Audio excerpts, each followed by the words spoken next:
processual de outra forma, que não a forma estabelecida em lei, se esse ato processual ele atingir o seu objetivo, não há por que se declarar a nulidade dele. Se ele atingir o seu objetivo, embora praticado de outra maneira, não há por que eu idolatrar a forma e dizer, não, ele tem que ser praticado só daquela maneira. O princípio da instrumentalidade me permite praticar o ato processual de forma diferente do que está estabelecido, desde que ele respeite o objetivo do ato, desde que eu atinja a finalidade do ato processual. Já o princípio da economia processual, segundo Moacir Amaral dos Santos, segundo Humberto Teodoro, a economia processual é diferente da instrumentalidade. A economia processual é você praticar, você conseguir chegar ao fim do processo com um número menor possível de atos processuais. É você prestar a jurisdição, é você prestar a tutela jurisdicional com o mínimo de atos processuais praticados. Se eu posso praticar 10 atos processuais para chegar a uma sentença, por que eu vou praticar 20 atos processuais? Então, a economia processual é o enxugamento dos atos processuais. É você tentar resolver um processo com o mínimo de atos processuais praticados. Já o princípio da causalidade ou da sequencialidade. O que é esse princípio? Vocês sabem que um ato processual é sequência de outro ato processual.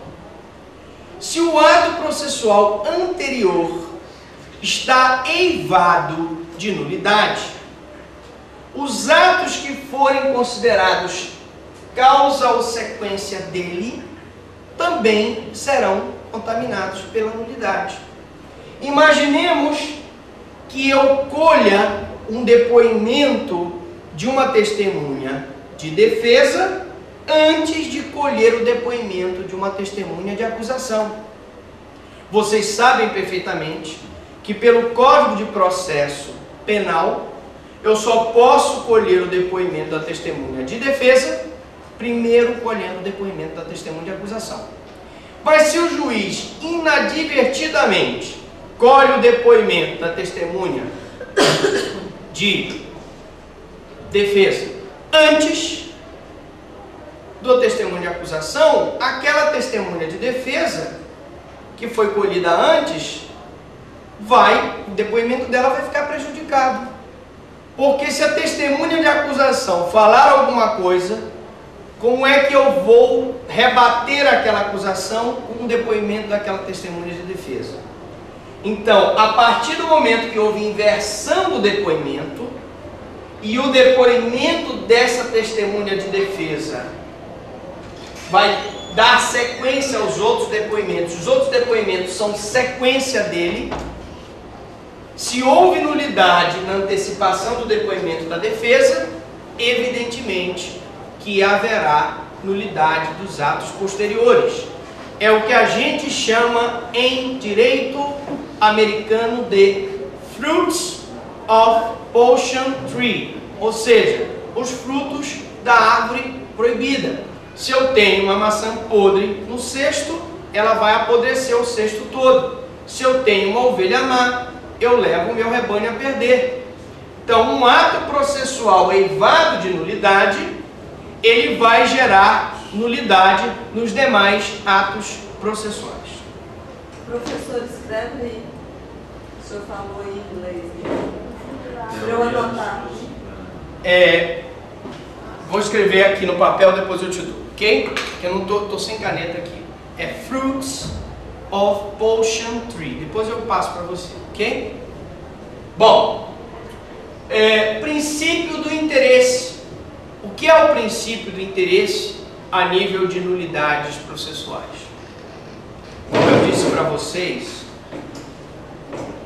a nulidade processual relativa.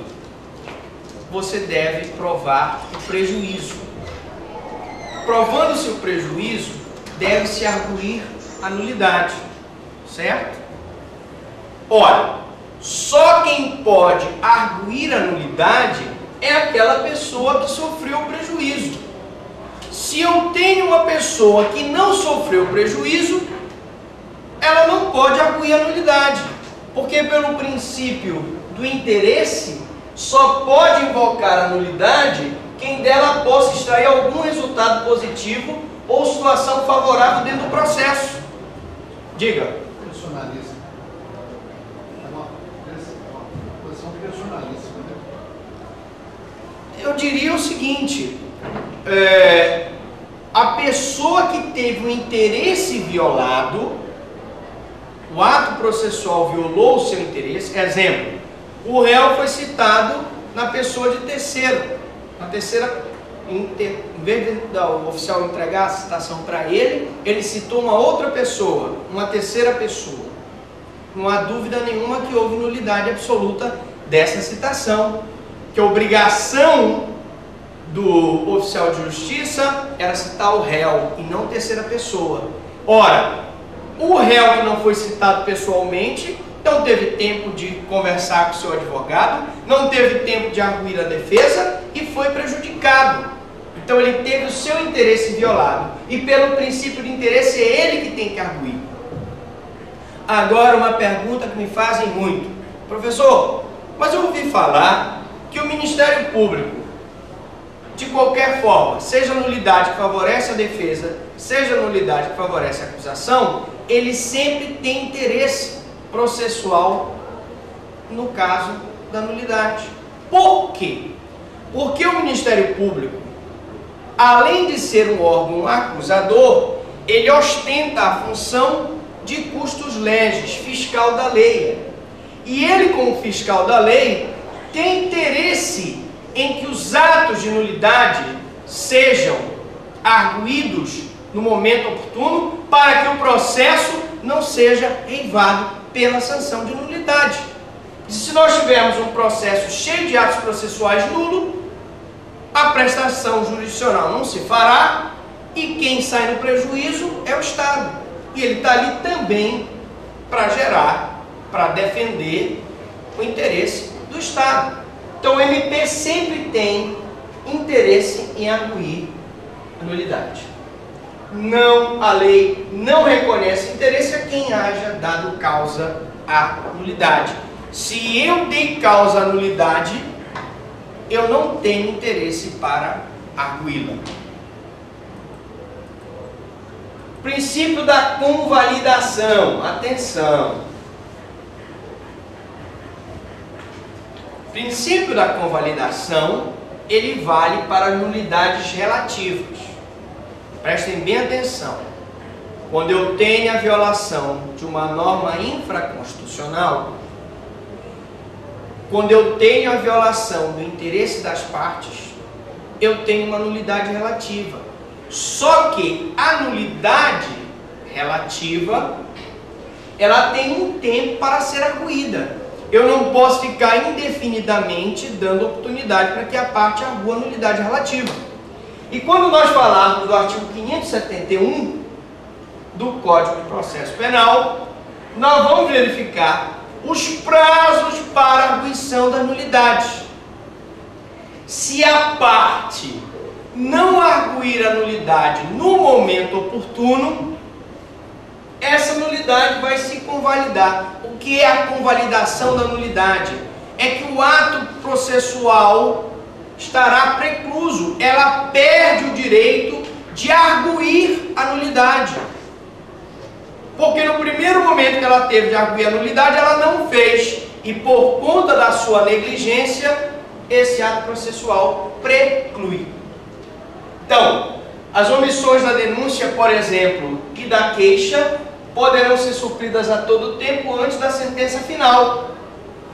Mas se eu tiver, por exemplo, uma irregularidade no júri, Se foi antes da pronúncia, né, nós vamos ter a oportunidade de se manifestar nas razões finais antes da pronúncia. Se foi no plenário, nós vamos ter a oportunidade de se manifestar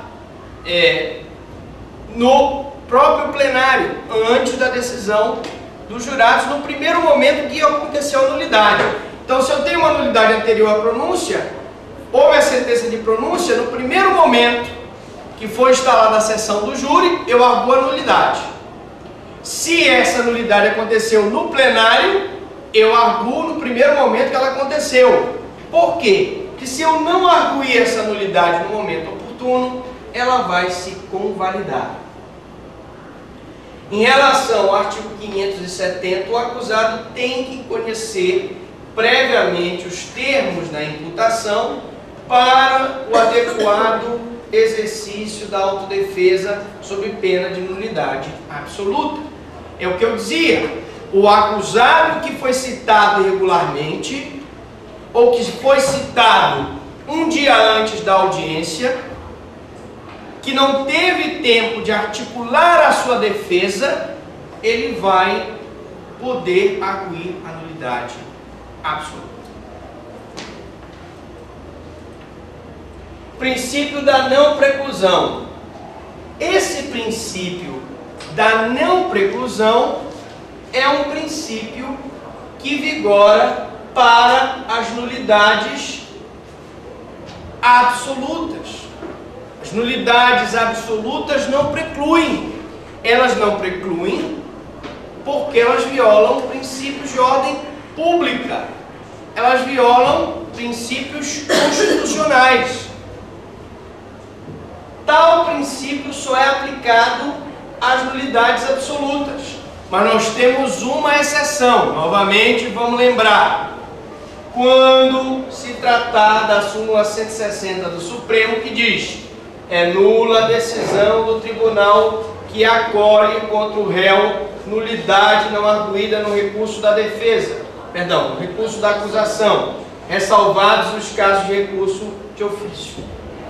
Vejam bem, se a sentença transitar para a acusação e o réu tiver sido condenado a 12 anos de reclusão, nós já sabemos que o tribunal, ao apreciar o recurso da defesa, não pode piorar a situação do réu pelo princípio do non reformatio impejus. Como o tribunal não pode prejudicar a situação do réu, se naquele processo tiver sido praticada uma nulidade absoluta, mesmo que eu diga que a nulidade absoluta não preclui, o tribunal está obrigado, pela súmula 160 do Supremo, a não declarar essa nulidade absoluta, porque essa nulidade absoluta, ela não pode ser declarada em virtude do trânsito em julgado do recurso da acusação, em virtude do princípio do non reformatio impejus. Ele não pode reformar aquela decisão para piorar a situação do réu. Ok? Na próxima aula, nós vamos falar dos casos de nulidade.